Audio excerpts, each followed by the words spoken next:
Welcome to the last of our recast episodes for 2019. This episode, we dig back into the Evolution Cast episodes to pull out one of our favorites, the 8 Kinds of Fun episode with Jim McClure. This episode was so well received in the community when we put it out, and time again we kept hearing about how it helped people have more fun at their tables after having a conversation about this, both with the players and the GM, and working towards a better experience for everyone. This episode completely opened my eyes to my own gaming style, and it was super interesting delving into things with Jim. We really hope you enjoy this one again, or for the first time if you haven't heard it yet. In other news, next week's episode marks our 100th episode currently in the feed. We hope to bring you a special New Year's episode that day, reminiscing about 2019 and looking forward to 2020 before we pick back up on our regularly scheduled programming in January. So thanks for sticking with us. Thanks for coming on this recast journey with us this month. We really needed the break, and this really helped us both have a lot of fun with picking out old episodes that we wanted to showcase, and also it gave us a well-needed respite just for this very hectic month. So thank you again. Having said all of that, let's get on with the episode, shall we? Enjoy.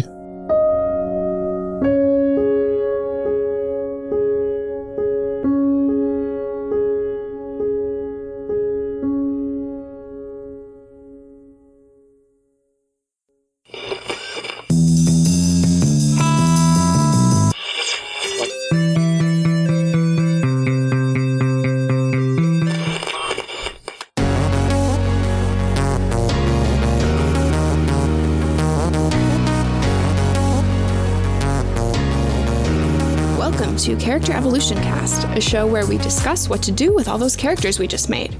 I'm one of your hosts, Amelia, and today my co-host Ryan and I are joined by Jim McClure, designer of such games as Satanic Panic, The Terrible RPG, and Reflections. Jim, welcome to Character Evolution Cast. Thank you so much for joining us. Absolutely. Thank you for having me on. I'm so excited, even though I'm taking, third or fourth seat at this point to other individuals that have specifically called me out for such. But I'm here and I'm excited, and we're going to be talking about one of my favorite things today. So I could not be more excited. Oh, yeah, we are very excited, too. Can you go ahead and tell us a little bit about yourself, Jim, and some of the cool things that you are involved in? Oh, God, why was I unprepared for that particular question? I host a semi-infrequent show here on the One Shot Podcast Network called Talking Tabletop, where I interview notable personalities from the world of tabletop. I am also the owner of Third Act Publishing, which is a small press RPG publishing company that does wonderful games, such as the ones that you all just mentioned. And then the other big thing that I'm super excited about, which literally just got announced right before this episode is airing, is I am also lead designer for Roll20. You all probably know Roll20, that place online, that virtual tabletop where 3 million people go to play RPGs. They're getting into the game design business, and I've just spent the last 9 months in essentially secret working with a wonderful team of people designing the game Burn Bright, which should be in public playtest now for those that are in Roll20. Oh, that is very awesome. So excited. Oh my God. I can't even handle it. That's so awesome. I feel like that's the perfect work for you. You are the ideal person to work on that. Paid work for RPGs. Yes. That I will always consider that the perfect work for me. So anyone listening to this, I like doing that. Yeah. Find Jim. Pay him. He'll do stuff. I enjoy money and doing stuff. This is true. Money and or gaming, preferably both. So, Jim, one of our goals on this show is to make really great characters, but we also want to introduce our audience to people who are doing really cool things in the RPG world. And so we want to make sure we take time to do some of that here. So we're going to start by getting to know you a little bit better. Okay. I've never heard that question before. Okay. Are you ready? I'm ready. Okay. Why are tabletop role-playing games the highest form of art known to mankind? To start with, I want to tell you that's beautiful phrasing of that question. One of the best phrased questions that I've ever heard. It's absolutely phenomenal. But the reason that tabletop RPGs are one of the highest forms of arts of mankind, actually, we're going to technically answer that question today, and it's because I think it engages in more types of fun than just about any other medium out there. Aha, foreshadowing. Seriously, I think art is a to me, and obviously there's a thousand different definitions of art. To me, art is something external that elicits an emotion from you that's not a person. Even though I guess you could maybe call people art. I don't know. The definition gets funny. I think RPGs are the absolute best medium to elicit emotion from an art medium, because you are both a creator and experiencer in a way that doesn't exist anywhere else. So that is the short answer, which we'll try to keep it. That's going to be the theme today. Try and keep Jim short from his ramblings. But that's the reason why I say that tabletop RPGs are the highest form of art known to mankind. I want you to know that this entire outline is designed to not keep it short. So poor choice on your end. We'll see who wins here. All right, Jim, people know you as a GM, a cast member on Evil Campaign, a game designer, a podcaster. What project so far has been the most satisfying for you? So the honest to goodness most satisfying project that I've worked on at this point has been Burn Bright, the Roll20 RPG that just got announced. It is this wonderful design space where I'm going, okay, we are designing a game specifically for an audience that is accustomed to playing, I'm going to say, very traditional tabletop. If you look at the metrics, D&D and Pathfinder, D&D and its various versions of Pathfinder represent something like over 75% of the people playing games. So we know that's a very heavy portion of that market. However, I'm one of these horrible indie designers, and I like my little indie designs, and I want to bring a lot of the cool, interesting design tech to this space, but yet still have it in a very familiar place for people that have essentially only played D20 games. So it has been a really unique and interesting and satisfying experience to get to develop this game that is for a mainstream audience, but is introducing them to indie design components, all at the same time bringing some brand new design tech into the RPG world. We have a core mechanic that is, I think, it is simple, intuitive, and has never been seen before anywhere, and I'm so excited for it. So that would be my most satisfying experience so far. I've had a lot of good experiences, but developing Reflections was really a lot of fun. It was kind of this crazy like smash deadline together with making something that was new and interesting, and also working in a design space that I hadn't really seen before, because there's a little bit of backstory to it, but essentially Reflections got developed and went to Kickstarter in 3 weeks was about the time period, because there was never do that to yourself. I would never ever do that to yourself. We're driving down North Carolina before Origins, and literally on that 10-hour drive, I designed the core mechanic for that game, and it almost no mechanics changed from that. It was one of the, at this point, only times in my design career where I designed it and I was like, yeah, that works. It does exactly what I want it to do. And I don't have to fiddle a little bit, except for the hatred mechanic, which I changed like 6 times during the process. But if we ignore that one mechanic, everything else fell like perfectly into place. And then once the game got out in the world, to hear so many people come back to me, I've got several stories involved with it, but there's one person that found a date after he came to America by pitching Reflections, and literally is the first date they played it. I was approached by another person out of England who is doing a live action play version of Reflections. To hear that kind of feedback and to get those kinds of interactions is very, very satisfying for me as a designer. Is hearing that kind of feedback from people your favorite part of it? I feel like it would be for me. Just like hearing how people interact with your stuff has always been really satisfying to me. It's very important to me. I will not say it's the most important thing to me. I look at and kind of my design space, and people are getting to know this more and more about me. I kind of have to work in my own systems. I don't.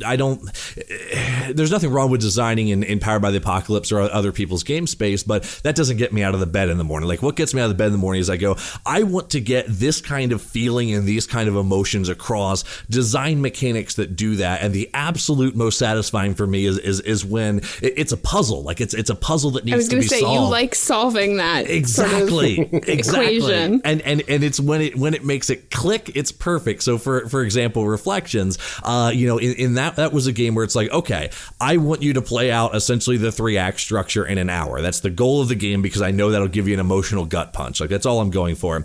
How do I make the mechanics make you as the players act in the right way during each of these scenes? Because it's not an intuitive thing. Our mind actually fights against the 3-act structure. How do I make you do that? And when the mechanic came together and worked and clicked, it was like, there it is. And it's working, and it's great. And that's actually the most satisfying for me, which is very selfish, but yeah, it's honest. No, we talked a little bit about that with Alex when we talked to her about Starcross too, about that feeling like you're some kind of sorcerer because you can make people do what you want with your game. Like, that seems like such a good feeling to be like, you don't even know. That's real life magic, baby. That I can type words into a screen and make you feel emotions 1,000 miles away. That is witchcraft. Absolutely. That is power. All of the delicious power. Yes. All right, so Jim, we have to have this conversation. Uh-oh. Okay, but L5R, right? It's like literally the best, right? It's so good. It's so good. It's, oh my God. It's, and I don't, because you're, and now we're like immediately going deep into the weeds because you're my fellow Phoenix Voidchuganja because you understand and everyone else is just wrong. Right. It's absolutely. Yes. Phoenix Clan, best clan. Yes, we were talking about it this morning, the cast of Shadow of the Cabal, and I said, Jim and I need to play a game that is just 2 Ishiken. Like, yeah, absolutely. That's it. That's the whole game. That's just it. Messing up the world. We won just by showing up. Exactly. That's called being Phoenix. Yes, you won the life lottery in L5R. Congratulations, you were born into the best clan. You must have done something good in your past lives. But no, it's absolutely phenomenal. Have you looked much at the upcoming 5th edition? Yes. So I have played through the beta twice, I think. And that's what we're going to be playing when we start the new season of the Shadow of the Cabal podcast, too, because I'll be on there for next season. You excited for it? Oh, my God, I'm so excited. I'm so excited. Yeah, no, I'm so excited about the new edition because I think that it does a lot more with the social stuff that I think some of the older editions were really trying to do, but just couldn't quite get there. Yes. Because that's my favorite part of that game is like the drama and the emotion and the feelings. And so I think that the new edition takes a lot more of that into account. Like, I'll still miss some stuff about 4th edition, but the outburst mechanic is the most brilliant mechanic they put into L5R. It is. I love it. It is perfect. When we played through the beta. Perfect. You have the option of saying like, no, I don't want to have this outburst right now, and we're like, why would I not want to do that? Yeah, no, and that's like a lot of my feedback that I sent to them in regards to it is hey, yeah, you shouldn't be allowing people not to have the outburst. It's one of the most fun and interesting and dynamic things. It was one of those, I read it and I was like, yes, I'm happy when I see something that I myself did not think about and is better than anything that I came up with. I'm like, yes, that's why you people are in charge of designing this game. Now, if only they would do my court battle system for social combat, but that's for Jim's Samurai game apparently when that'll come out. So, Oh. Yeah. I'm going to need to know all about that. I like that when the beta came out, everybody's like, is it going to be roll and keep? Is it going to be Fantasy Flight's narrative dice? And it was like, yes. Yes, exactly. Yes, no, it was a wonderful marriage of the two. Oh, it made me so happy. Okay. So. I really love seeing both of you geek out over this game that I literally have not heard about until this year, which is... Sir, climb out of whatever hole you have been buried in. I apologize. I was a Palladium boy back in the 90s. That was my gateway system. No, so. and I mean, honest to goodness, the L5R role-playing game, it's actually, the card game is much bigger than the role-playing game ever was on it. But it's one of those where it does have a small player base, but as you can tell, a very loyal player base who makes outrageous accusations about it like it's the greatest game ever made. Oh yeah, we have a lot of feelings. Like it's so good. It's so good.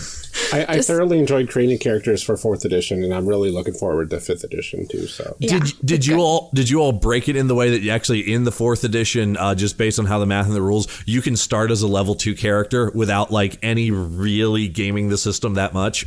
We all got pretty close. Yeah. You can full on, and for those who don't know, there's only 5 levels in the game, and you can actually start as level 2 based on a formula and a way to buy it. Essentially, it requires buying a bunch of level 1 skills. Yeah. Oh yeah. But yeah. Because the insight calculation is just silly. It's a good concept that has some execution problems. That is like the subtitle of that game. Yes, yes, it is. Yes, it is. I do L5R. It was a good idea. I do a conversation. I do a seminar called The Art of Mechanics. I've done it a couple times at Origins and Gen Con and Metatopia, and I talk about 4th edition L5R because of course I do. And it's one of the things I talk about where I go, the honor mechanic is what ties that entire system together, but it's so underpowered it doesn't actually work. So therefore the whole system falls apart. But if it actually worked, it would be amazing, and most of us just treat it that way because the honest reality is the reason everyone upholds to honor is not so much the mechanic to it, it's you've invested so much of your life reading and learning and wanting to play a proper samurai that you want to play a proper samurai, and that actually holds more weight than the mechanic. But I can't give that proper points for good mechanical design when, they should fix that slightly. But that's, again, Jim's samurai version, honor will have a lot stronger focus on it. Yeah, and I think it does in the new game, if I remember correctly, that it does a lot more. But we talked about that when we were creating characters, too, because Ryan said, so I assume honor's really important, and I was like, you would assume that, wouldn't you? It tells you it's very important, but mechanically speaking, it's not. Yeah. You use it for, like, almost nothing. Exactly. But that's okay. Yep. It's okay. Okay. Thank you for having that moment with me. I know. Ryan, you can ask your next question. Well, I guess without getting into too much detail, since we're going to be covering it later, what is your type of fun, Jim? Ooh, and this is really interesting. So we're going to get into it because we are going to talk about the 8 kinds of fun today. And there's 2 things I have to say up front before I can answer that question. First being that I believe every single person enjoys all 8 kinds of fun. It's one of the core underpinning traits. So everyone enjoys those.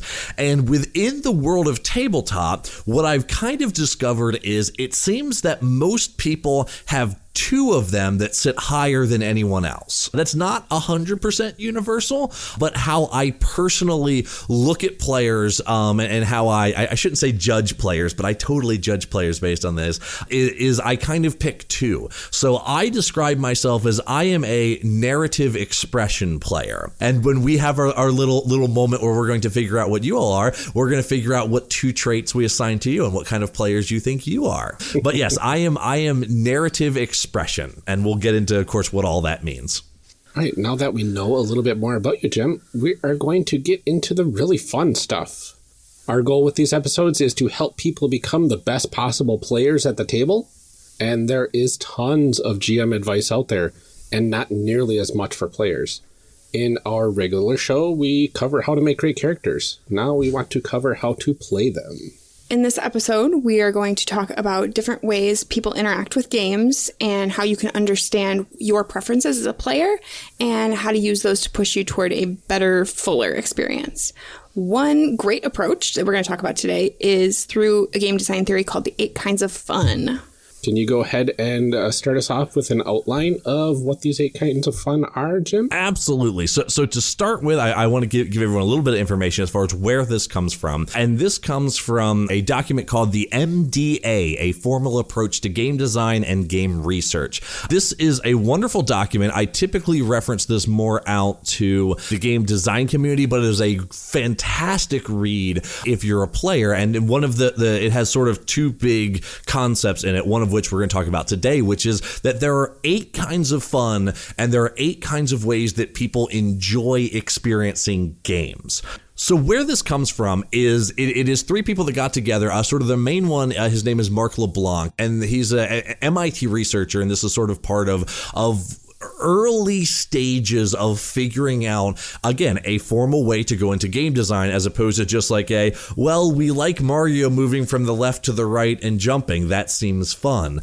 People kind of wanted like a little bit more in depth as far as like science behind this whole thing. So they put together this research paper called an MDA Formal Approach to Game Design. And as I said, one of the things it posits is that there are 8 kinds of fun. There are 8 ways that people interact with games that make up fun. And I think I consider this the basic fundamental building blocks. Like there's a lot of other approaches out there, starting at a most basic level. Our friends over at the RPG Academy always say, if you're having fun, you're doing it right. And then Jim McClure mutters under his breath, yeah, but which of the 8 kinds of fun? Because there's 8 different kinds. But a lot of us say we want to have fun, and we know what fun is, we know what it feels like, and we know what not fun feels like. But we have a lot of times a hard time expressing why we did or did not like something. And then, one of the common theories is sort of the 3 player types that came out from that, which is what are they called? The gamist, the simulationist, and the narrativist, I think is what that 3, someone will correct me if I'm wrong on that, which I think is close. It is more detailed, but it's not all the way there. And what we find out is that if you engage and look at these 8 kinds of fun, you can start really telling what aspects of tabletop play you enjoy, and you can start seeing it with your players as well. Or, again, we're talking 4 players at this point, you can start identifying what types of campaigns, what type of games you enjoy playing based on which ones are engaging with you. So we're going to kind of, again, we'll give a quick rundown, and then I guess maybe we'll talk about them individually, because there's a lot of good things to talk about individually. But to give you the 8 in quick succession, they are sensation, fantasy, narrative, challenge, fellowship, expression, discovery, and submission. So those are the 8 ways that we engage with a game that are fun. And as I said before, I posit two things. One, every single person enjoys all 8 of these. And everyone's going to have certain ones that are higher. It seems like 2 seems to be the magic number. Most people have 2 that are like, yes, these are the things that if I do these things, they're great. But as we talk about each one, you are probably going to realize both in yourself and in other people that you have played with, like, oh yeah, I saw them doing that and I never understood why. That makes total sense to me now. They were engaging in the discovery type of fun, or whatever your specific example might be. Our goal of this is going to be to help you as a player identify, as we said, what you like enjoying in games, and hopefully give you some vocabulary to be able to discuss that. Usually we see this kind of directed at GMs, and they're encouraged to understand this, in particular, to kind of set up a campaign that appeals to their players and to work those ideas into it. But how can we as players use this to understand what would further our experience?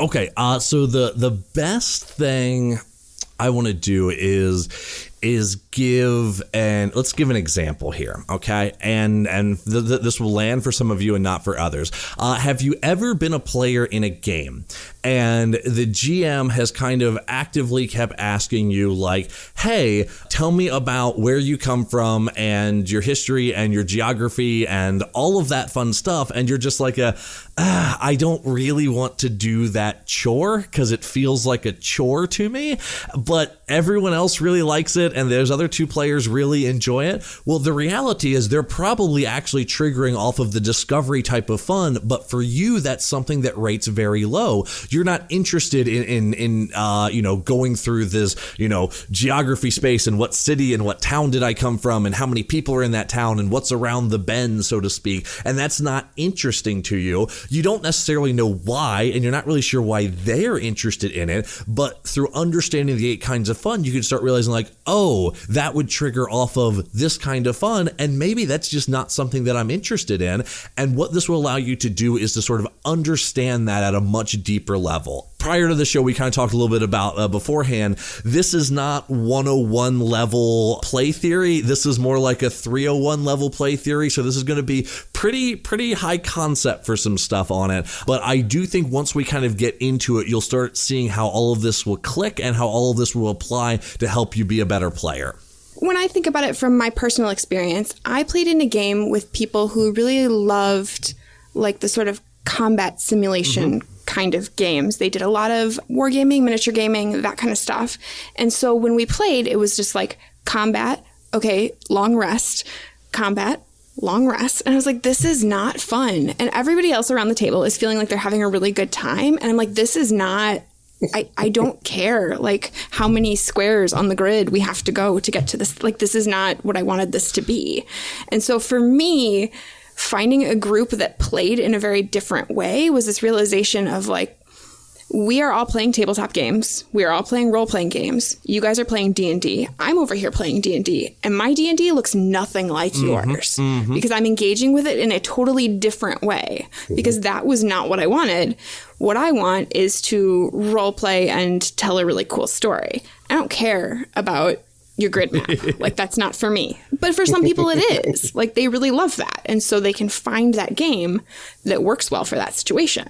Absolutely. And we'll talk about just that specific situation. It should be no shock at all that obviously you're queuing in on the challenge type of fun, and we can start obviously figuring out where your particular likes and interests are. But I do want to note one thing. I think this is why this conversation is so important for tabletop and why in tabletop RPGs we kind of have this conversation that doesn't really happen in other versions of games. You don't really hear that many people in the video game world, in the board game world going, I mean, everyone has like the types of video games they play, I like MMOs or I like this or I like that, because they've broken those down, and an MMO only engages in a couple of these 8 types of fun. A board game, only engages in a couple of these types of fun. A big strategy board game engages in a couple, and a light fun party game engages in a different couple, but you're really getting that same experience for it.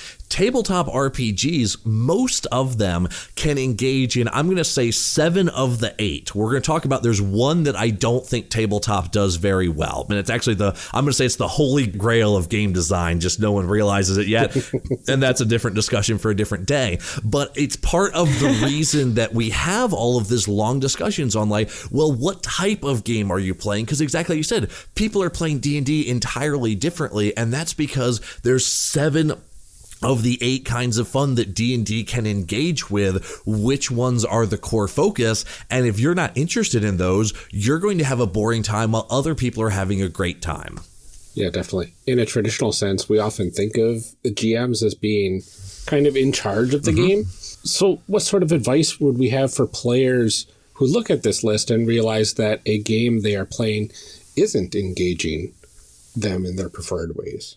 Yeah, so the advice would be is and I think sort of one of the next steps we should do is kind of go through and discuss a little bit more in depth about these 8. But the thing I would say is a lot of times, a lot of GMs legitimately, I'm going to say try. They go, hey, what kind of game are you all interested in playing?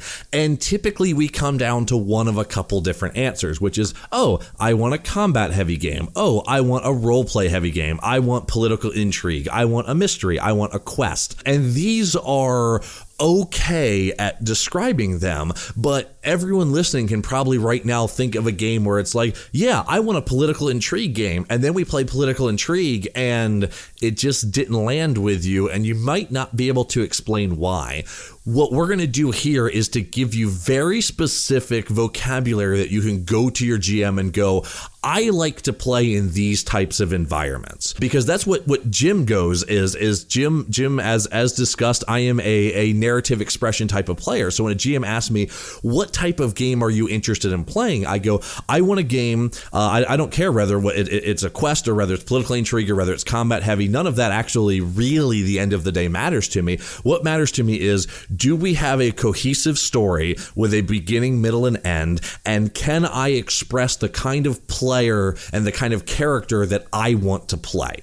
Those are the two things that matter. Those can fit into many different ones, but if I don't have those, even if it's a political intrigue, which is my bread and butter, if I don't have those, I'm not having a good time. So now I can go to my GM and go, here are the things that I want. I want a cohesive story because I am very keyed into the narrative type of fun. If we don't have a cohesive story, if we're honest to goodness, if we're letting every single player add whatever they want to the story willy-nilly and it never progresses past Act 1, I'm going to stop having fun. So I'm not a person that necessarily enjoys games that give a lot of creative control to the individual players. I kind of like those in a one-shot type setting where you're not really going to get a whole story. But for longer games, Jim McClure doesn't like those because I'm so keyed into a specific aspect of the narrative type of fun. And those are the kind of things that we're going to learn about. I feel like this is a good place to have this discussion, because I want to talk about how people can figure out what kind of fun really speaks to them. And so I think the best place to start is to kind of go into each of them and figure out what they are. Let's absolutely do it. Does everyone have their pens and pencils ready? Because there's going to be a test at the end. Oh. Yes. All right. So here we don't think that I won't write up a pop quiz for people to take, because I will do it. You should test your audience. And if they get below 70%, fire them as a listener. I wholeheartedly endorse that. All right. Okay, so let's do the rundown here. So first one let's talk about is sensation. Okay, sensation is a very interesting type of fun. This is the enjoyment of sensory input back to you. Okay, this is music. This is minis on the table. This is you see people that love to paint minis and miniatures. It's that tactile enjoyment. It's hearing the dice hit the table. It's playing music in the background while combat's going on.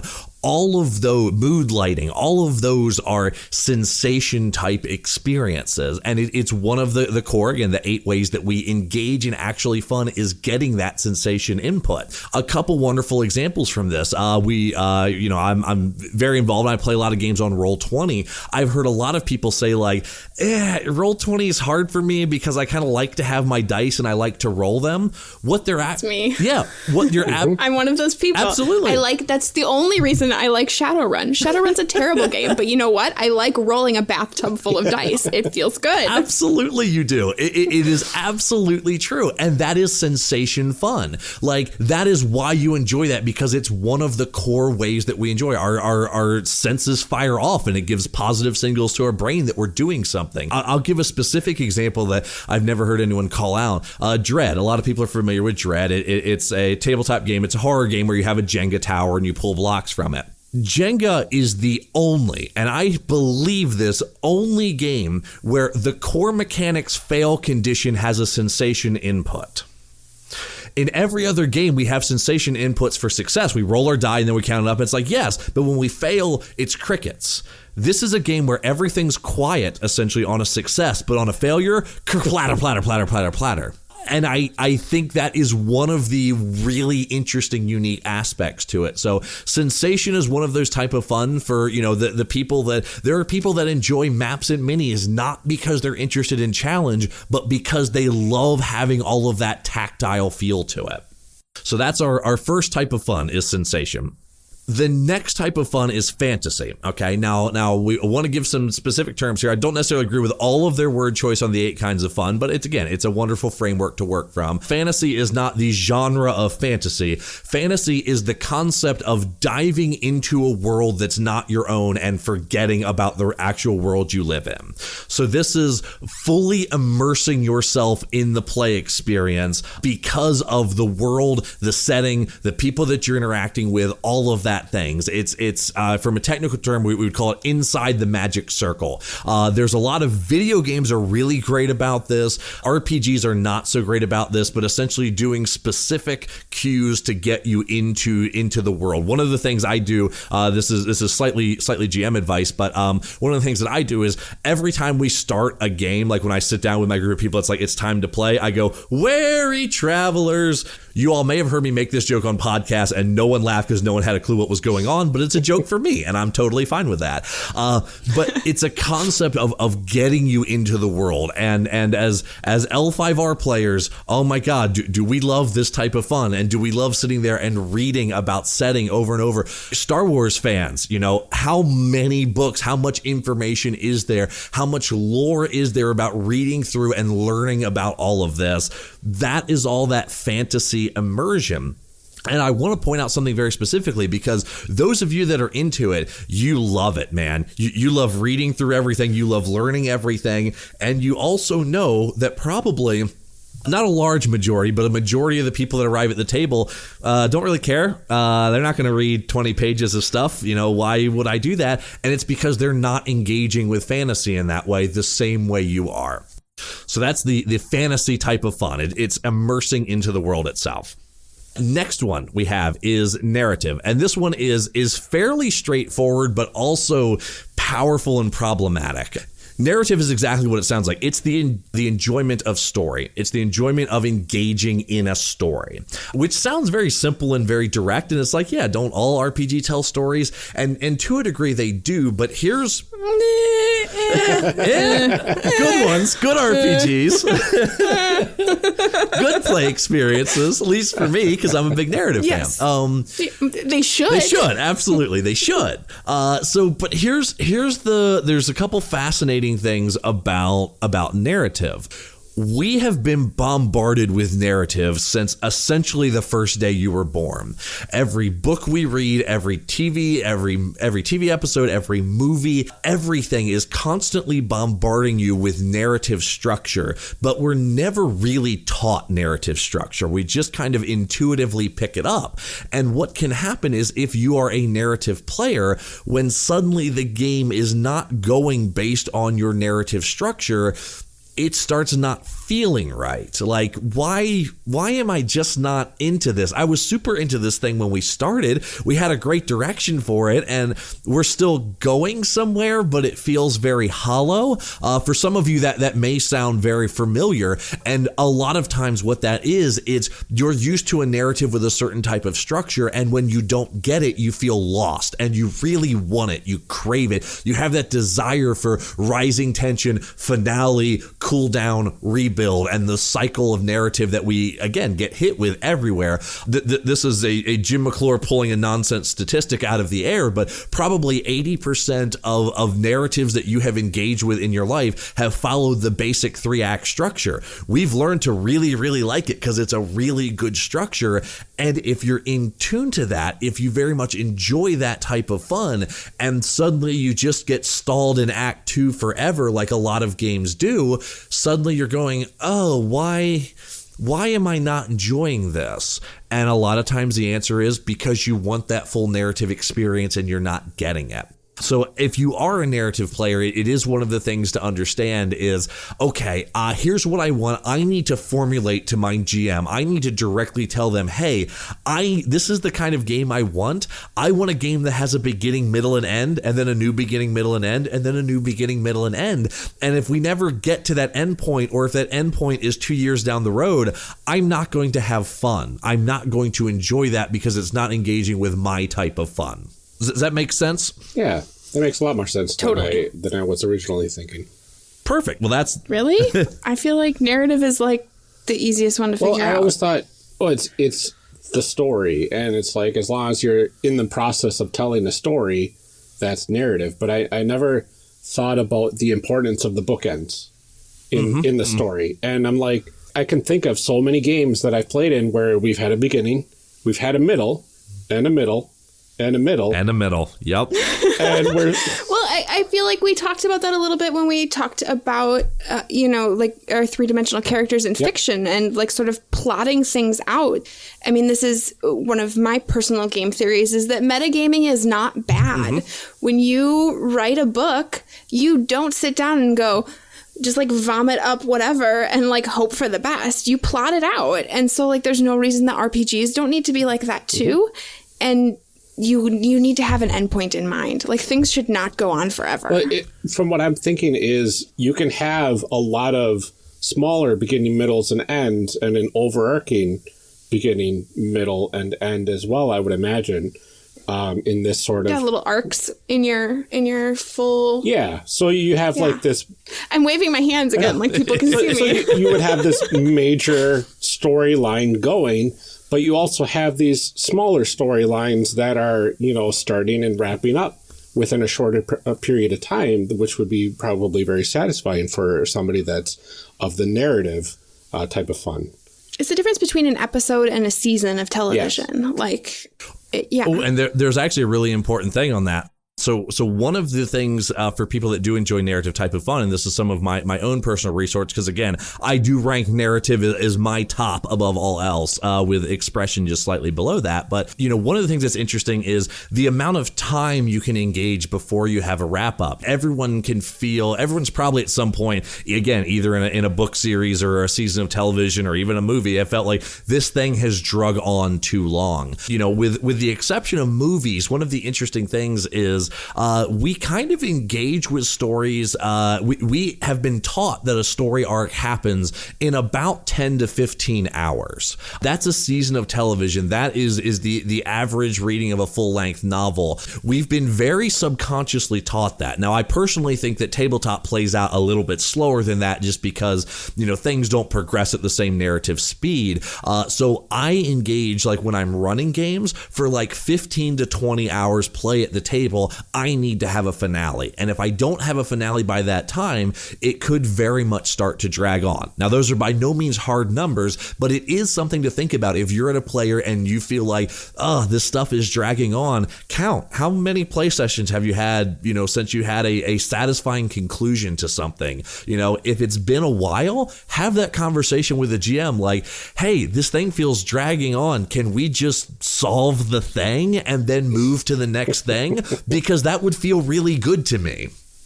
And where are you going with this? Exactly. Don't ever be afraid for that. Just like, no, I'm fully engaged, but if you give me 3 more play sessions of this, I'm not going to be engaged anymore. It's something to be very aware of. And again, be very forthright with your GMs when you're talking about this. You want to be having fun. Don't let it not be fun to you.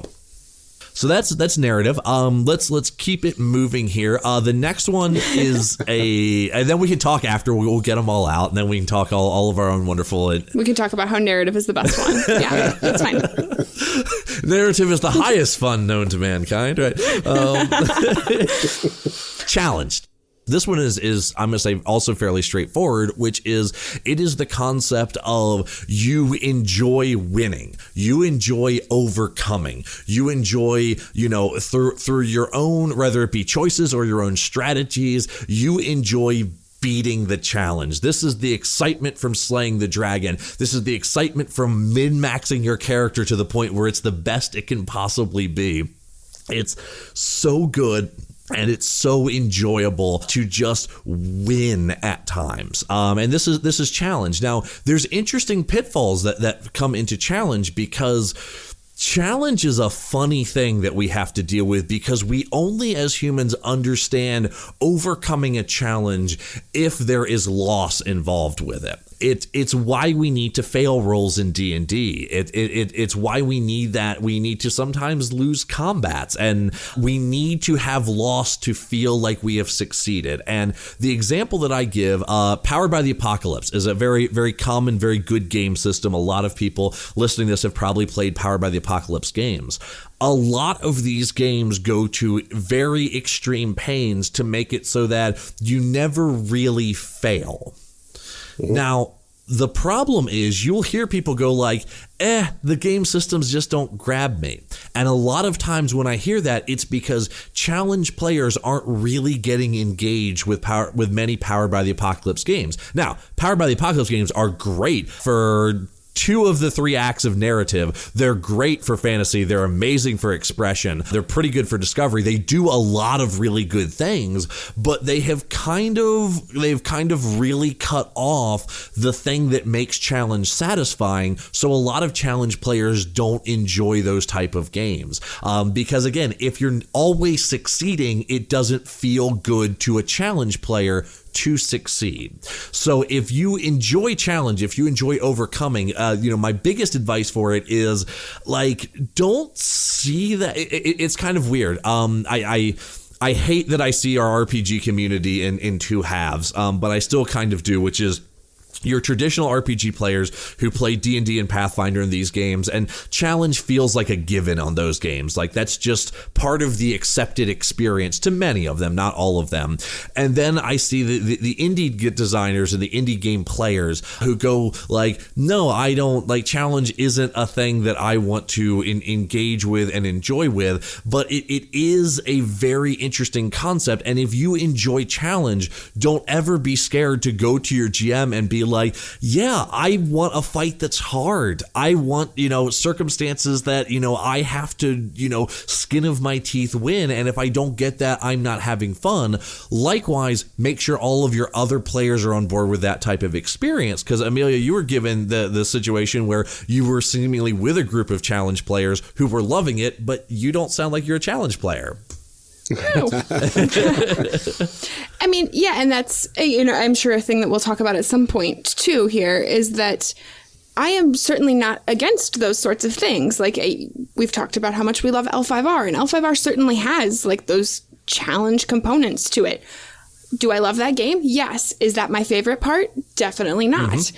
But in small bits, I'm perfectly happy with, any of these kinds of things because I can engage with them. They're just not my top choice. If you asked me to rank them, that would be toward the bottom. Mm-hmm. Is it horrible? And does it make me sick to have to do it? No, but it's just not that great, Exactly. And never look at any of these as if they are a problem. One of the things I see people sort of say and do a lot is they talk about, you hear advice of like, oh, it's a min-max player. He's min-maxed his character to some sort of absurd level, just get over yourself. Don't do that. And what I would like to express from this is they are engaging with their type of fun, which is just as legitimate as us wanting to engage in our narrative type of fun. Mm-hmm. To tell them, no, you're wrong, you're bad for doing that, is to try and tell them that the thing they're engaging with is wrong. And that's just not, A, it's not reality, B, it's unfair to them. So understand, you have a challenge player that you're playing with. They enjoy this type of stuff. Work with that, celebrate with that. If you are a challenge player, understand that. Talk to your GM, talk to your other players. Like, hey, this is something that I do and this is something I'm enjoying doing. And there's absolutely nothing wrong with it. It's what you enjoy. Well, yeah. And I think not everything has to be for everyone. Bingo. Like I said, at that previous table, they were all having a great time. That's fine. That group was not the group for mm-hmm. me. And I'm okay with that. That's, they are lovely people, but that was not the game that I was interested in playing. And that's totally acceptable. Like we said before, too. If you're having fun, you're doing it right.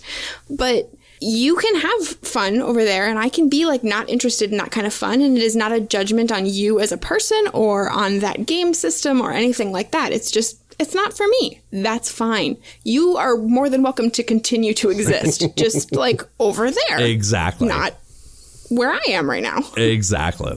Okay, so that's challenge type of fun. Let's move on from there. Fellowship. Fellowship is a really interesting and a really powerful one that a lot of people don't necessarily realize. And fellowship is just the enjoyment of doing something together as a social group. Okay, this is, we are coming together and we are all getting together on Friday night and we're going to have Mountain Dew and Reese Pieces, which every time I say that sounds derogatory, but I go, that's legitimately what I do. So like, I love it. I don't care. But it's the enjoyment of just coming together with a group of people and doing something. And that in and of itself is fun and it's engaging. I'll actually, once we get through all that, I'll tell a story about one of my players who very much engaged with the fellowship type of fun. There's some interesting things to realize about this. You may have heard some of your fellow players, or you may yourself be this way, they're the ones that are like, every time people ask like, well, what did you like, what you didn't like, etc., they go, oh, I loved everything, it was great. And every game they've ever played, they loved everything, because they're in a room with 4 to 5 of their friends doing something together. And that in and of itself is as good of enjoyment as I get from a successfully executed narrative. It is just the enjoyment of doing stuff as a group. Additionally, if you're a fellowship type of player, one of the things that you may notice you really don't like is character backstabbing, one person stealing from the other party members, that type of stuff, because that is getting in the way of your type of fun. You want to work together to do a thing, and you don't like when the group you're supposed to be working with and enjoying with are suddenly working against each other. So those are some of the things to understand about the fellowship type of fun. And again, it's very powerful because humans are very, very social creatures, but it's not one of those that's necessarily, always at the forefront of people's minds. Well, I think it's the reason that I continued to play in a game that I didn't love for so long. Like, the game itself was not that great, but it was like, this was my time with my friends. And so that part was, like, I liked that more than I didn't like the other parts of the game, It was engaging with some of your preferred types of fun, but not others. Aha, yes. Yes. Uh-huh. Okay, so that's fellowship. Again, I don't think there's a whole lot more that really needs to be dug into that. So let's move on to expression. This is my number 2. Expression is getting to express yourself or a piece of yourself through play.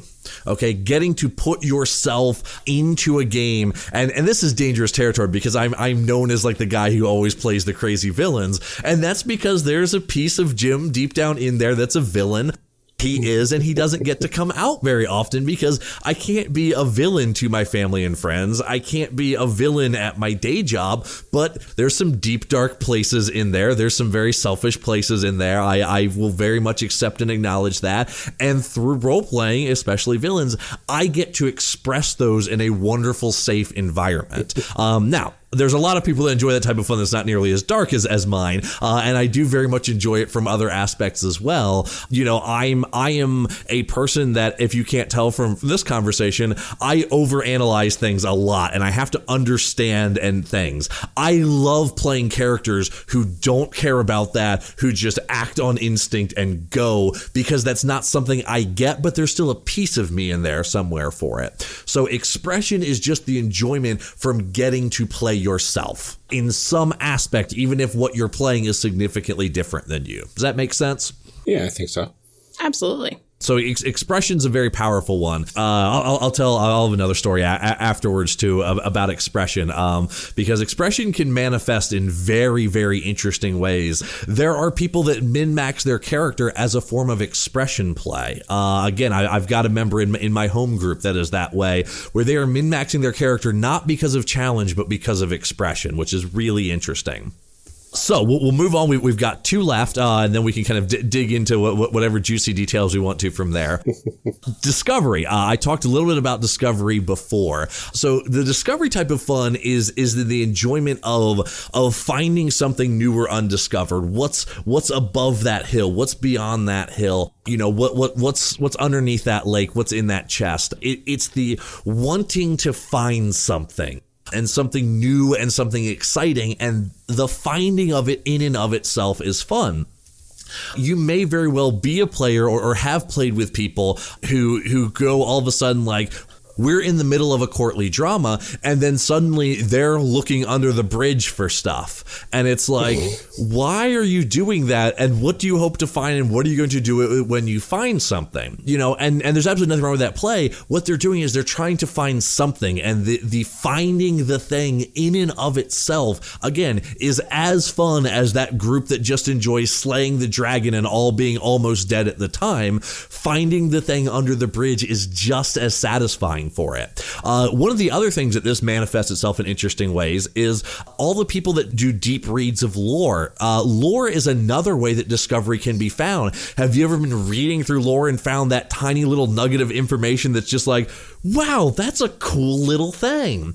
Well, that's not necessarily so much your fantasy engagement of immersing into the world. It is the, oh, I just discovered something. I found this piece of hidden knowledge. I found out that the dragon clan, you know, don't have access to enough fish, and fish is the only proper thing to eat. So they eat goats on the mountain, but to keep within proper protocol, they call it mountain tuna.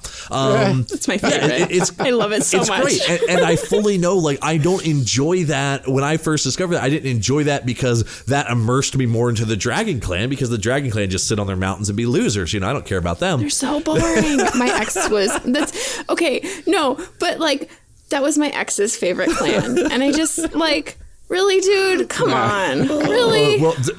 You might as well like the Lions. Well, I gotta be quiet because D'Amato's a Dragon Clan fan. So with their yeah, no, D'Amato. I know. Tell us this beforehand. I know. That I feel like this is the kind of information he should have had to disclose before we joined the network. I maybe would have had second thoughts. Oh goodness, but yeah, so discovering those little tidbits of information, again, that didn't make me really feel like deeper into the world, but it was like a discovery. It was like, oh, here's this little thing, and you just get this sudden little burst of enjoyment that is hard to express, and that's discovery fun. I just found this thing. One of the clear examples, which comes from the video game world, is for those that have played Minecraft. I'm a big fan of Minecraft. Minecraft does some very interesting things with the 8 kinds of fun. It's actually why the game's as good as it is. But for anyone who's played that game and has just started walking a direction and then suddenly found this crazy geographical feature, it's like, that is so cool. That's discovery type of fun. It's looking and discovering the new and exciting. And in tabletop as a player, you might be someone that very much enjoys, you know, having a world map and having it mapped out with your hex grids and everything like this. And it may not be from a challenge that you somehow want to beat the world, but it's I want to know that this section of the map is uncharted so I can go there. I can enjoy that. And if you do enjoy that, have that conversation with your GM. I mean, that's going to be, you know, obviously you're going to hear that advice a lot about this, because a lot of times discovery players suffer when you start doing political intrigue or things of that nature, because it's like, okay, we're in court talking to people again, and I guess it's dramatic, but all I really want to do is go dig around under the bridge. You know, understand that that's the discovery type of fun and that you want to be able to engage and experience that. One more. We can do it. We can do it. Okay. So the last of the 8 in the particular order that we described them in is the submission type of fun. So the submission type of fun is the enjoyment of whips and chains and ball gags. And it typically is compared with the dump. No. I got through the joke. Okay, I'm happy. I'm so proud of you. So the submission type of fun, what this actually is, this is the one that I do not think tabletop is good at, and there's specific reasons for it. And this is the most, I'm going to say, undiagnosed kind of fun. A lot of people don't realize how much they enjoy submission. So with all that preamble, what submission is the enjoyment of doing an activity that doesn't require a lot of thought, but just keeps you busy.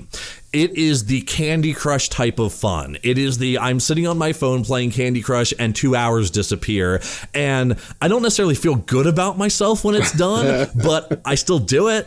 And submission is, so many of it, essentially the entire free to play model of video games right now is based around this type of fun. That's sort of engaging. And tabletop's tried to engage with it. It's tried to do it with things like downtime rules, but it doesn't do it very well because there's a pretty decently high cognitive load that you have to do anything in tabletop. Like, nothing happens automatically in tabletop. You have to write numbers, you have to roll dice, you have to make decisions. So it's very, very hard to engage with the submission type of fun within the world of tabletop.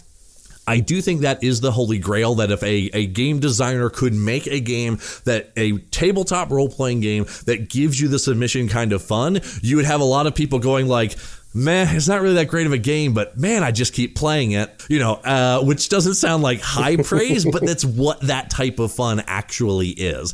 So we don't need to spend a lot of time on it, unless you all believe somehow that you're engaging the submission type of fun through tabletop, but it is something to be aware of. Yeah, it's a lot more passive, yes. Which I just think that, even you look at the size of a rule book in role-playing games versus any other kind of board game or anything like that. And right away, I feel like you can kind of tell, like, this is not a passive sort of casual engagement kind of thing. Like, there's too much already before you even started to really just kind of let it happen. It doesn't just happen. Exactly. It almost feels like with technology the way it's going nowadays that this sort of fun could be incorporated into a future sort of game if you blend some sort of technology with like an app or something like that. I'm not sure how that would work, but it seems like it's something that somebody could latch onto relatively soon, I would imagine. And you're seeing that space get explored in the board game space more and more, and I think it would be well. Again, we're slightly off topic for that, but any of the game designers listening, like, that would be the space that I would be investing some time and energy in. Yeah, I mean, I feel like you would almost have to, like, I don't know what, automate part of it or something like that to like make it really. I don't know. Yeah, it's what. Game design is not my brain does not do that. And it's why I personally think it's the holy grail, because I don't know how to do it and I've not seen anyone else do it. And I think it's just, again, I ultimately think that type of fun is at odds with the tabletop experience, because exactly as you described, the tabletop experience is a very active experience. Submission is a very passive enjoyment. Those are the 8 kinds of fun, and those are how we explain it. So kind of as we talked about, I think, and again, I do want to state, every single person enjoys all 8 of these. It's just at different levels, okay? I've never met anyone that doesn't like a story. I don't think it exists. Some people might go like, no, I don't really enjoy submission type of fun. But if you actually dig down and look at your interests and all that, you're going to go, yeah, you have probably several downtime activities that you enjoy doing just because it lets your brain run on autopilot. And that's great for us. We enjoy that. So everyone engages with these different 8 types of fun. It's just at what different levels for it. So me personally, like I said, I am I describe myself as a narrative expression type of player. If there is not a cohesive story, I'm not enjoying the game. It's as flat out and as cold and straightforward as I can get. As a player, though, one of the cool things, because I know that, is I get to kind of engage and introduce my own story into the games I play. A good example of this, and because you've already had John Adamus on the program, and we played his game, Noir World, again, I kind of played the villain, but I played Aaron Cross, and you can see where I make a story where that is a game without a GM. We're all players in that game, and I make a progressive story with a beginning, middle, and end just through my own sheer, I'm going to say, force of will and desire for it, because I can engage that.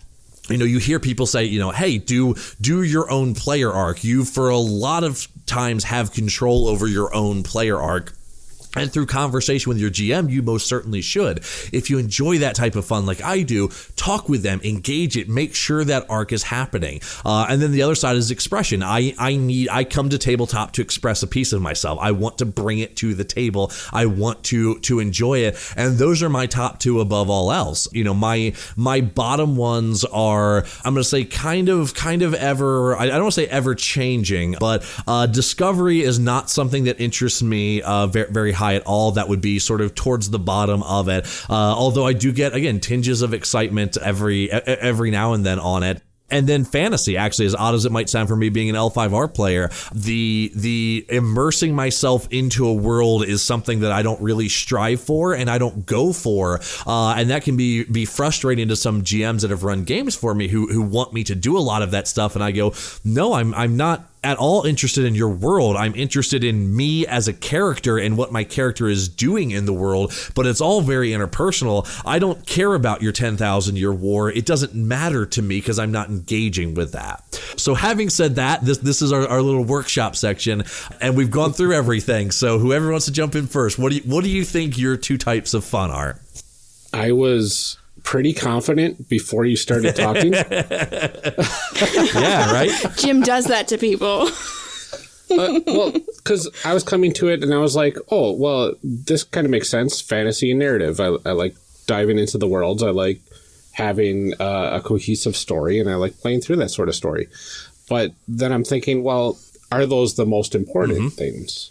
I would probably say my top tier piece for this would be the Fellowship, because that makes sense. Knowing what I know about getting you. Together with my friends, we could be playing board games, we could be watching movies, we could be playing RPGs. It doesn't matter what we play. I have tons of fun playing with them. So, I mean, really, that's the part that gets me going the most, is having that social interaction with a bunch of my friends. Okay. If you had to pick a number two, what would your number two be under Fellowship? Yeah, see, it's the hardest part. Yeah. Because, okay, sensation, I kind of understand that. That's probably a middle of the ground sort of thing. I like playing with the little minis when they're available, and I like rolling the dice, but it's not important to me. I have equal amounts of fun on Roll20, or if it's just, theater of the mind sort of role playing. That's perfectly fine with me. So I would put that at about middle ground. Fantasy, see, I love diving into these complex worlds, but I would put maybe a story above that. But now, when you're talking about expression, I love diving into the character more and putting myself into that sort of character. Might be one that you need to dwell on for a little bit, or it very may well be you've got a top one and then three that are all around equal. Yeah, it's some interesting things to think about, and then look at the type of things that you're engaging with as a player forward. Amelia, what do you think? I think that expression is probably my top one. I am a firm believer in the importance of playing things out. People are going to be really tired of hearing me say this, because now this is 14, 15 episodes of me saying the same thing every single time, that I am a huge believer in the importance of being able to play out really complex and emotional things in a safe space. That is what I want role-playing to be. That is what I get the most out of. When I'm sitting at a table, I want to be able to act out all of these things that I can't do other places, and to sort of sort out all of those things from real life at a table. That's super important to me. All right. And if you had to pick a number two? Narrative. Yeah? Yes. Yeah, I can see that. I like collaborative storytelling. I wish that I were good at writing, that I could write really good stories. I can't. But I like being able to engage with them. And collaborative storytelling, to me, is one of the highlights of role-playing games. Getting to sit around with other people and all sort of collectively make this thing. It's not so much the other people that are there, but the fact that we were all kind of making this thing together. And it has, like I said, I needed to have a firm endpoint because I need that resolution of things. So let me tell you about some of the interesting ones from that I've engaged with and within my local play group, that you can kind of see how they manifest themselves in different ways. And hopefully through listening to this, you can understand as a player kind of and start realizing how you engage with certain things. I have a player that is an expression sensation player, almost without question. And that combination and how he does expression is, I kind of referenced this earlier, he likes to min-max his characters, but he's never doing it from a challenge state of mind. He's min-maxing his characters not to win the game and not to win the challenge, because he very much can enjoy losing challenges. But what it is, if we're being honest, and we've had big conversations about it, is he's at a point in his life where he very much enjoys the empowerment fantasy of, I get to go into a world and I get to play a character who is the best at something, because he needs that. It's something that he wants and desires within his world. So what he does is he goes through and he min-maxes so that he is the absolute best at doing something. Whatever it is, and it expresses itself in many different ways. But for many people who would look at it would go like, okay, yeah, you min-max your level 1 Pathfinder character to have a 26 AC. Like, okay, buddy, I get it. But in reality, he's not intentionally in a negative way trying to game the system. He's actually doing it through expression. And then the other side of him is sensation, which is, he is going to come to the table with minis. He spends hours painting them. He wants to see them in use. Even if we're just talking, he's like, hey, can we set up the minis and all that? And he's not being disruptive with that. He's just engaging with his sensation type of fun. So he's a very interesting person in that regard. I have another one of my players who is a Fellowship Challenge player. And Fellowship Challenges is really interesting, and I didn't realize this until I was a player with him in actually my favorite campaign that I've ever played in. But we hit an issue because he does very much enjoy. He wants a challenge. He wants to be able to best that challenge. He thinks about that, but he absolutely wants to do it together as a group. And one of the things that come, and some of y'all may have seen some player behavior like this with your fellow players, or you may have even seen this in yourself, where you are maybe even a little bit mad at one of the other players because they're not optimized, they didn't pick the right stuff, and you just lost a combat encounter because of it.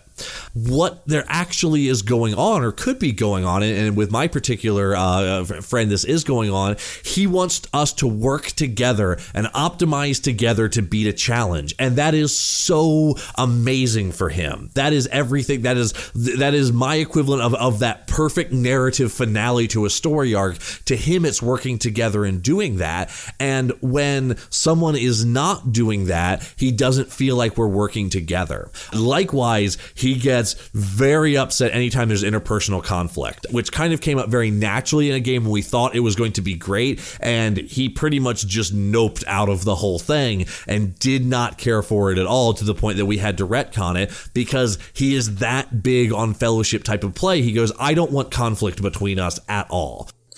I can't fathom that, because I'm just always like, all the backstabbing. Exactly. I mean, to each their own, obviously, but I'm just like, I'm trying to process that like, I'm always like, what is the worst thing that I can do?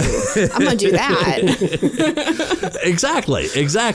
But for some people, that is what they engage with. And when that type of fun is broken, can be a very, very bad play experience for them. So those are some of the unique combinations that I've seen over the years. It's funny, I think the most boring one is me. I go, narrative expression feels like, yeah, all right, you're a tabletop player, Jim, I get it. And I'm like, yeah, I am. I accept that. But there is a lot of very, very unique combinations, and they manifest themselves in very, very interesting ways. I'll talk about one other real quick for personally, sensation. Sensation is a funny one for me because I give it a midpoint, because there are some things I don't care about minis, I don't care about maps, I don't care about handouts, but I am the most mood susceptible person to music I have ever met. Like, music very much inspires me. So there's some aspects of sensation I engage with and not others. So yeah, there's a whole bunch of interesting information that you as a player can kind of gather if you start looking at these, understanding what they are, and then using that vocabulary to go to your GM and go, these are the type of experiences I want. What I think a lot of people end up in the trap just because they don't know any better. I mean, I didn't didn't know any better for a long period of time, is going to the GM and going, I want a combat focused game, or I want a, political intrigue, or I want a mystery. And I don't really want those things. I just, in the past, those type things have given me my particular kinds of fun. And if I can express to the GM, I want a cohesive story with a beginning, middle, and end, and I want the freedom to be able to express my character how I want. That is honestly what I'm looking for. Saying I want a political intrigue campaign will probably give me those things, but it might or it might not. Having this vocabulary and having the understanding of these things should hopefully give you, again, the ability to increase your play experience and understand what you enjoy at the table. I'm thinking back on picking our favorites before, and Ryan, I have to tell you that I know that Fellowship is your top one because of when we recorded our Edge of the Empire stuff. Because Ryan went first, and Ryan picked to play a human medic. And then we went around the table, and everyone else had chosen to play droids, and Ryan was so disappointed. I was like, who am I going to heal? Because that was your whole, and every time we make characters, like when we did it for Headspace too, you had such a hard time being like, I'm not a good person. I was like, Ryan, you have to be a bad person. That's the whole point of the game. Is that you were not a good person, and you did something to somebody, and you were like, but it wasn't that bad. And we're like, it was. You just can't, like, I love that about you, because I'm always like, everyone should backstab everyone. Like, we're all just in a circle, like, stabbing people. And Ryan's like, no, let's be friends. It all together. Come on, group hug. No stabbing. I'm going to be the medic. And we're all like, we're going to ruin that for you. And it's funny because you're kind of blowing my mind here with all of this, because I was recently in a game where we were playing kind of people that didn't know each other. We all had amnesia starting out. And one of the characters was a monster type character. I think it was an Ent or something like that. Something with two heads, and was pretty darn evil. And I'm sitting here playing neutral good. D&D, of course. And I'm like, why am I not enjoying this as much? I mean, the role-playing was amazing and everything, but that character was very antagonistic towards the other characters in the party. And I'm like, yeah, there's not this harmony that I'm kind of looking for, so it's not as fun. And it makes a lot more sense now. I feel like having these categories sort of brings up a lot of things. Like I would have said before about that D&D game that, like, I just didn't like combat. And it's like, well, no, that really wasn't the problem. It was just like challenge just doesn't, it's fine, whatever. Exactly. And I'll bet you fully engage with situations where combat is part of telling the story. It's an important piece in the story. And suddenly it's like, oh, that's really good and interesting. And I'm totally on board with that, because that's still combat, but engaging with the type of fun that you like to engage with. Right. Yeah. Like this life or death duel that has this outcome eventually that decides everything. That's very important to me. Just slaying whatever dragon over there for no reason is not like, whatever. Yeah, so this is the magic of the 8 kinds of fun, and it's one of those I like talking about it, and people I'm like, people are like, well, tell me about it. I'm like, this is kind of a concept that takes like an hour to describe, but once I describe it, and kind of go through everything, you go, oh, okay, no, this totally makes sense, but it doesn't have a really great elevator pitch to it. But hopefully, as you all have listened to this, it will give you tools and some understanding as far as what you can do to kind of engage with this further, and hopefully again optimize your own play experience and be able to work better with the GM. Where you were describing, that you don't engage very well, or you notice you've had problems when the party isn't cohesive. Have you ever gone to a GM and go, yeah, the type of game I want to play is a game where all of the party works together? Probably not. You may have. I'm not sure, but it's not a way that people normally think about phrasing the kind of things that they want from a game. So now, after going through the 8 kinds of fun, hopefully this will be something that will help you along your journey in finding the type of play experiences that you want. Yeah, definitely. So do you think that the best way for people to do that is to kind of look back on their past experiences and see what kinds of games they enjoyed in particular, or are there other ways do you think that people can kind of really suss out what works for them. Well, if they took all the notes that we told them to take, hopefully they'll have it, because everyone listens to podcasts with a pad and a pencil next to them. But in seriousness, some of it's going to depend on you personally and how introspective that you are. I personally believe one of my qualities is I'm very introspective, and it comes to, again, my whole thing of I have to figure out how the thing works. It's a defining quality of Jim, and that includes for Jim himself. Some people, if you're being honest with yourself, not everyone's that good at understanding yourself and what exactly you do and jive with. So the important thing to do is, I think exactly what you said, Amelia, is kind of look at what games you have done and what you've enjoyed doing, and don't try and, within your own mind, don't try and sugarcoat it or justify it and go like, well, I shouldn't really want to win because games aren't about winning. Like, if you enjoy winning, understand that, accept it, embrace it. There's absolutely nothing wrong with that. If you're the kind of person that just like, hey, I don't really care what we do as long as there's a group of 5 of us together doing it, do it. Don't ever think that that's bad. Think that that's great. Understand. So my biggest advice is look at what the aspects that you're actively engaging. Look at what happens at the table that you most come alive from, and really think about what you're actually enjoying from that, and try and figure it out. Because what it will do is it'll only help you in the future to be able to engage with those things more and have more fun as a player.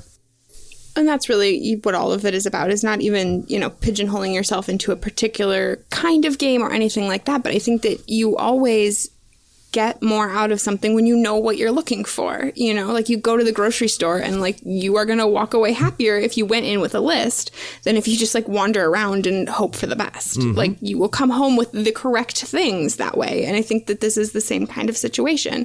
Knowing what you want is going to produce the best outcome. Mm-hmm. Absolutely. With all of that in mind, now that everybody that has been listening knows exactly the type of players that they are and the games that they enjoy. They've figured it all out over the course of this episode. Should players have these sorts of things in mind when they actually go to start creating their characters, as opposed to, trying to figure out what sort of game they want to play? I think, interestingly, it depends, because you could very much see kinds of fun, and obviously I don't want to say this goes against the theme of your podcast as Character Creation Cast, but there are some players that what they create is not going to matter. I could envision a Fellowship Sensation player that it's like, yeah, just give me whatever you got, because I actually don't care about creating characters. And then there's people like me, where expression is my number 2 thing, where it's all about creating the character and it's all about understanding that. So I do think for some people it matters, and for some people, understand, character creation might not be even something that you're interested in based on your types of fun. And for others, it might be I enjoy expression in the way that I can go through, and again, like the friend I said, that I can make myself be the best at something, and I enjoy being able to be the best at something. So I can play that type of character, and I can create that type of character and understand that, and have that conversation with my GM and have that conversation with my other players of going, I'm not trying to push this game into some, massive arms race that I'm the best at doing something, or that we are so mechanically good that we're outclassing all of the things we're supposed to be fighting, but I enjoy doing this. I want to be this. I want to express this part of me. So I think it will really, as you're creating characters, it's something to definitely look at. Another great example of, if you're a narrative type of player, which I am as well, and you're making your character, one of the things that really helps is to, you see this in a lot of character questionnaires. What is your objective? What's your lifetime goal? L5R, I always think, has the absolute best for this in the game of 20 questions. It has, how are you going to die? I love answering that question so much, because it's like, essentially answering that question is, how do you want to live? But it's phrased in the way, essentially, what do you want to die doing, or what do you think will die? And that will express how you live. If you're you're a narrative player, what you're doing is you're setting the starting point for your narrative. You don't want to have a completed narrative. You don't want to have nothing to work off of. You want to set a starting point. If you're an expression, you want to have the pieces together that will allow you to express it. So as you're designing your characters that you want to play, it's one of the things to really take a look at is, what are the things I'm going to enjoy playing? How do I make a character that does that? And intuitively, I mean, you just said it. You enjoy fellowship type of play, and a lot of times you play healers and support classes. Why? Because you're supporting your friends around the table. It's engaging in that fellowship. Knowing that and understanding it will let you dig deeper and focus more on the things you're going to enjoy doing at the table. Well, and I think sometimes, particularly in games where you have a session 0 or something, for those fellowship players, it's really important at that point to kind of discuss your party dynamics too, because I like to play those games where there is intra-party conflict. And so that is a thing that comes up often for me in session 0 is I want to have these sort of hooks to kind of fight with other people. I like that kind of conflict. And for somebody like Ryan that doesn't enjoy that, that's also an important thing to think about when creating those characters, that like you don't want to have that antagonistic relationship. Exactly. So in a session 0, that, you know, having that exact conversation, that vocabulary, you know, very much goes like, oh, well, we can have a thing where your character is liked by everyone and Amelia's character likes them, but Amelia's character is antagonistic with other players, because then that's not as jarring to your experience. Now, again, as a fellowship, seeing players fight still might not be exactly everything that you enjoy doing, but it's also part of the negotiation. I think you're exactly right. That's exactly what a session 0 is supposed to be, because the reality is you're never going to gather, you know, 5 people and a GM around a table that all are enjoying the exact same type of things in the exact same ways. So everything with it is a negotiation about, you know, what we're going to do, what we're going to engage with, and what we're going to enjoy.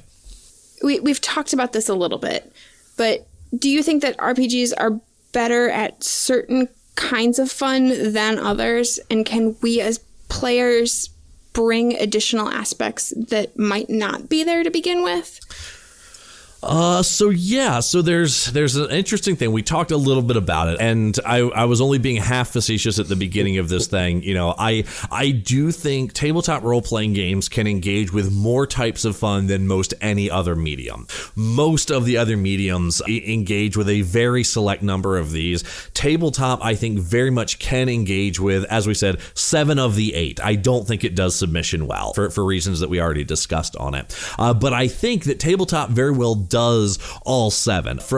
There's a little bit of game designer in me that's coming into place. It doesn't exactly behave, but actually tabletop doesn't do challenge very well. And it's all because of, at the end of the day, everyone realizes that the GM that's running the game is making up the numbers in some way, shape, or form. Like, ultimately, you can go like, oh yeah, I'm playing 4th edition D&D and I'm doing the exact encounters, you know, that it told me to put in the plays, but I'm still deciding how many spaces they are away. I'm still deciding who acts when. I'm still deciding who attacks. There's not an even balance there, and to some degree, everyone in the back of their mind kind of knows that. So challenge is actually kind of interesting and can be frustrating for some people within tabletop role-playing games, but most people aren't going to dig too deep into that and can just enjoy the goblin fight for it being a goblin fight. So I kind of got lost where I was going. What was the start of your question on that?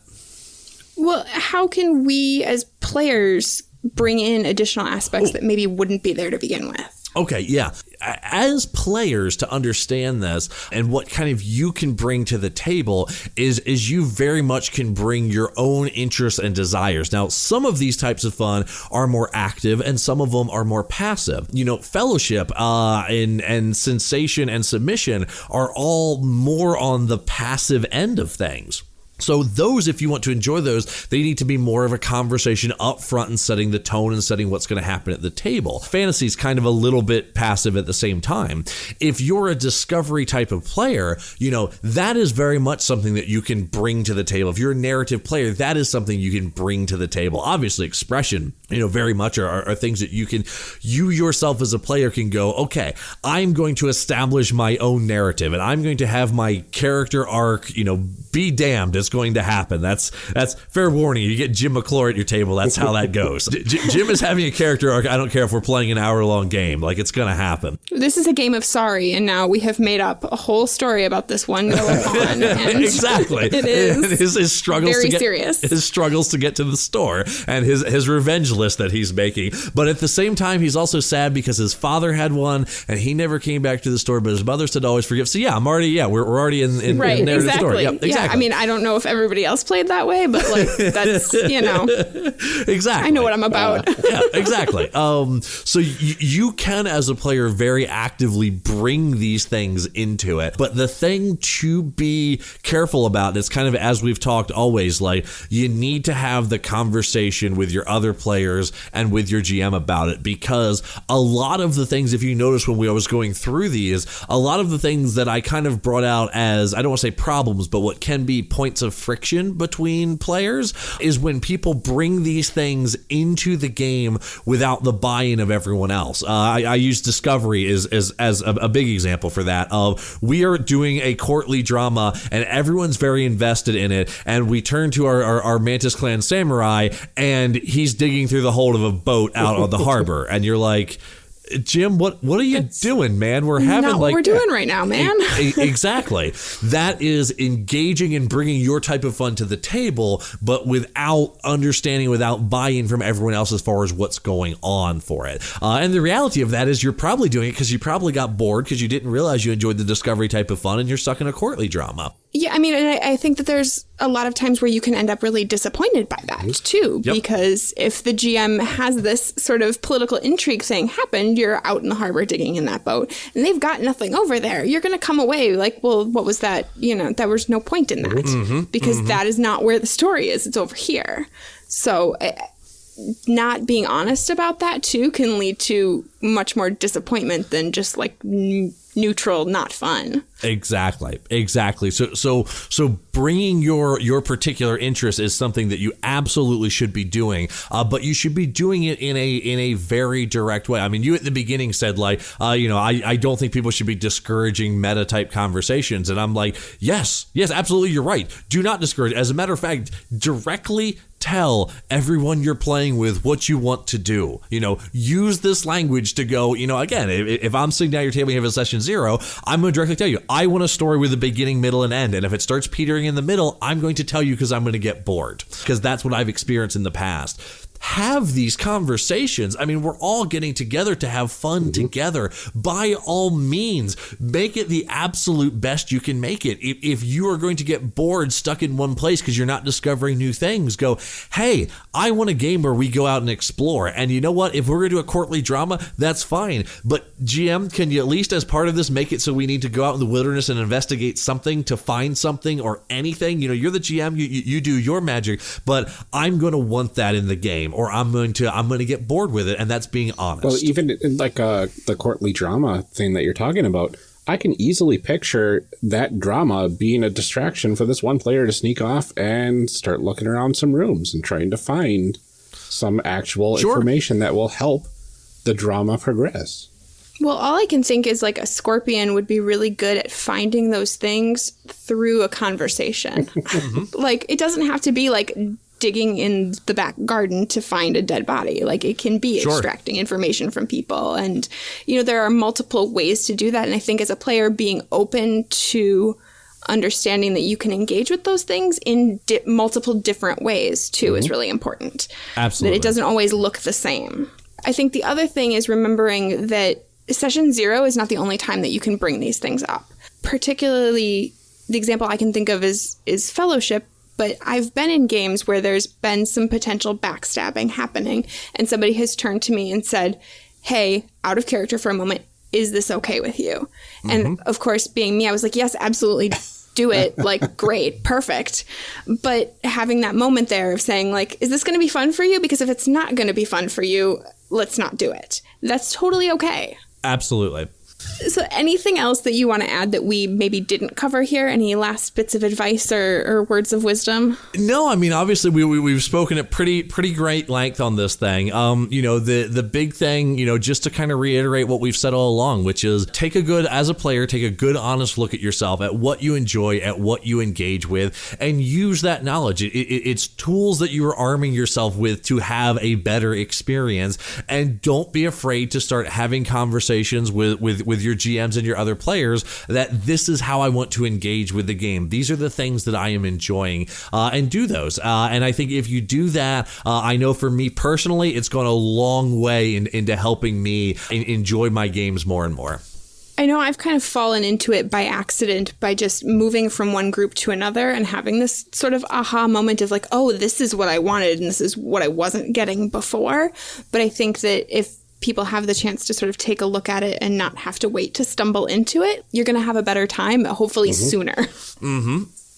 Oh, and then actually, I'll give one other piece of advice to players out there. Once you figure out what you do like and you do enjoy, I would highly encourage you to intentionally try the other kinds of fun. I'll give you a personal story here. I challenge forever was rated very, very low for me because I don't care about challenge. I don't care about beating things. I never have. I've never been a big competition person. And then one day, actually within the last couple years, this is a more video game story, but a friend of mine was like, we're both big fans of Mega Man X, if anyone remembers that game. Such a good video game. One of the best ever made. Phenomenal. And he loves, like, every game he plays it the first time around on the highest difficulty level. It's the type of, he's a very much challenged type of fun player. And I don't like any of that, but we were watching some speedrunning videos, and I got into speedrunning stuff, which is another rabbit hole that you don't want in your life. But it's nuts. Yeah, I'm there. SGDQ was just a couple weeks ago. Yep, so much fun. Yeah, I know. My son is like all about that. He's like, I know about this glitch, and you can do this. I'm like, yep. I don't care. I do not. I do not. Like, I could not possibly care. I love you dearly, but I don't care about what you're saying. But what was interesting is we were talking about it. He's like, all right, if you'd speedrun one game, and I go, it'd definitely be Mega Man X. Like, I've played that game beginning to end, probably over 100 times. I love that game so much. It's like imprinted into my mind. And I was like, I'd probably do that. He goes, we should totally do a challenge run and just do it like just Buster Rifle only. No upgrades, nothing. And I'm like, I don't know. And I had an amazing time. We got all the way to the final form of the final boss. Could not beat him. It's way too hard with no upgrades to beat him. You have to be absolutely insane to do that. But we got that far, and there was moments in that where I was like, oh my God, this is what people who enjoy challenge are enjoying. Like when I beat whatever that one, there's that one sub boss that is just like a giant mouth maul tank thing. For those who play, you know what I'm talking about when you're going through Sigma. And it's like when we finally, it took us probably 30 runs on that. And man, when we finally beat that, we jumped and we hugged and we high-fived. And it was just this, and I was like, this is enjoyment of the challenge type of fun. I just had never experienced it in the right way before. So one of the things I would say is once you establish your type of fun, doesn't necessarily you're going to fully enjoy the others, but I would encourage you to actively try because you might just not have ever experienced it in a way that really worked for you.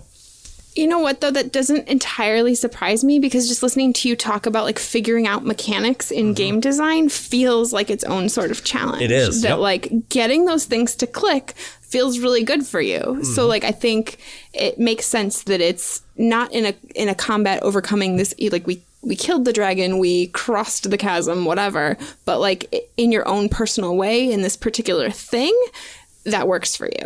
And for all the compliments I gave myself about how introspective I am, I never realized that until this exact moment when you said that, but that's absolutely true. Yep, it 100% is. Amelia is full of insight. Exactly. About other people. All right. Well, thank you so much, Jim, for sitting down with us. We really appreciate it.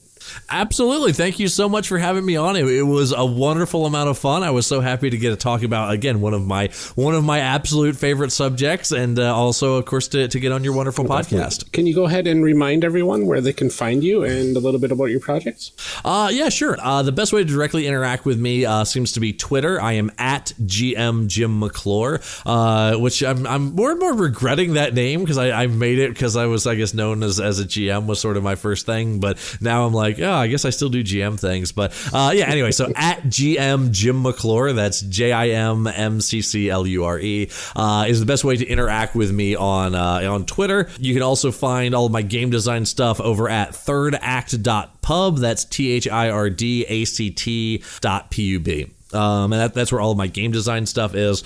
Also, very much go on over to Roll20 and check out Burn Bright. Again, at this point, it's an open play test. I think it's to subscribers only. But yeah, that's pretty much where you can find me. And then coming up, I'm going to have 2 Kickstarters this year. Domina Magica will be coming out actually very shortly after this podcast drops. We're going to Kickstarter on August 7th. It's myself and Emily Reinhardt have designed a magical girl RPG that has, oh my God. One of the core mechanics for it is, are you familiar with what a cootie catcher is? Yes. Which is the little thing, the piece of paper that everyone in middle school folded up, and you write numbers and you go, open, close, pick a number between 1 and 8, yada, yada, yada, flip it up and it'll tell your fortune. That is a core mechanic of the game. It's how you do world building is you fill out a cootie catcher, then it's used later. It's got so many cool little things to it. Do the character sheets still have you draw like your magical girl persona on there? Absolutely they do. Absolutely, they do. I didn't get a chance to play it at a Catacon, but the other boys from Shadow of the Cabal did, and they have been talking about it nonstop since then, like waiting for this Kickstarter. So they're so excited about it. Because we were talking about it, and some of the things like the cootie catchers, I know that's going to be new. Like they hadn't experienced that. Like I'm so happy with the direction the design on this game went. Yeah, Domina Magica is going to be on Kickstarter August 7th, and then Reach of Titan,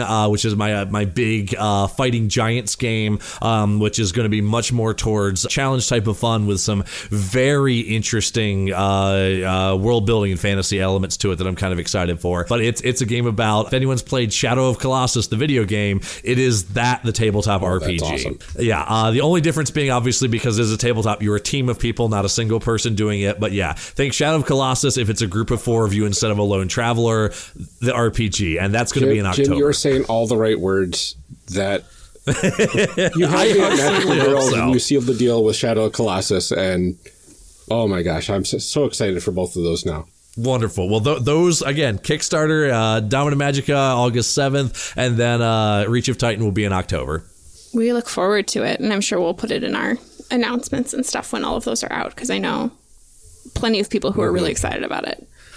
Oh, and the great thing about Domina Magica, if you back the Kickstarter, you immediately, as soon as you back the thing, we are shipping you, we actually have these amazing slap bracelets that have fight like a magical girl with the logo on them. So if you back, you immediately get one of these slap bracelets sent out to you for it. And our only promise is you have to take a picture of it on your wrist and post it on Twitter or Facebook or whatever. But yes, that is, it's going to be, it's such a stupid little thing, but I'm so excited for these slap bracelets. Well, thank you so much for joining us, Jim. It was awesome to talk to you. And thank you everyone for listening. Absolutely. Thank you for having me.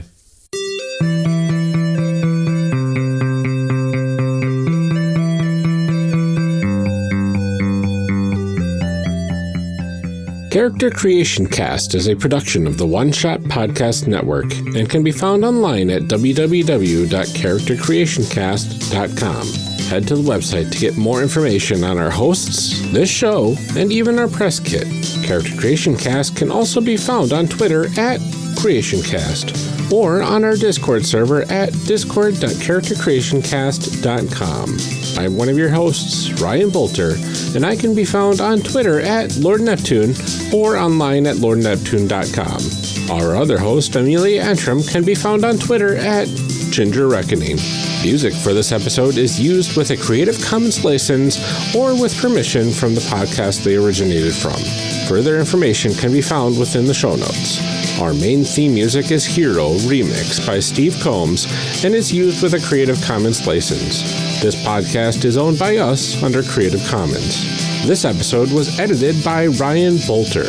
Further information for the game systems used and today's guests can be found in the show notes. If you'd like to leave us a rating or review, we have links to various review platforms out there, including Apple Podcasts, in our show notes. Also, check the show notes for links to our other projects. Thanks for joining us, and remember, we find that the best part of any role-playing game is character creation. So go out there and create some amazing people. We will see you next time.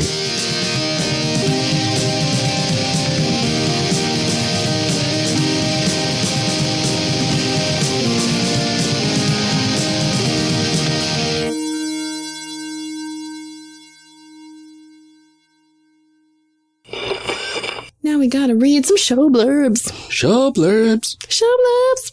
Show blurbs. Show blurbs. Character Creation Cast is hosted by the One Shot Podcast Network. If you enjoyed our show, visit oneshotpodcast.com, where you'll find other great shows like Neoscum. Neoscum is a narrative comedy podcast featuring 5 Chicago improvisers antagonizing their way through the role-playing classic Shadowrun. It follows a group of misfits and outsiders. Z, the acerbic cyber troublemaker. Pox, the candy junkie klepto from across the pond. Tech Wizard, the public access actor with a petulant thirst for adventure. And Dak Rambo, the nastiest trucker this side of the Robo-Mason-Dixon.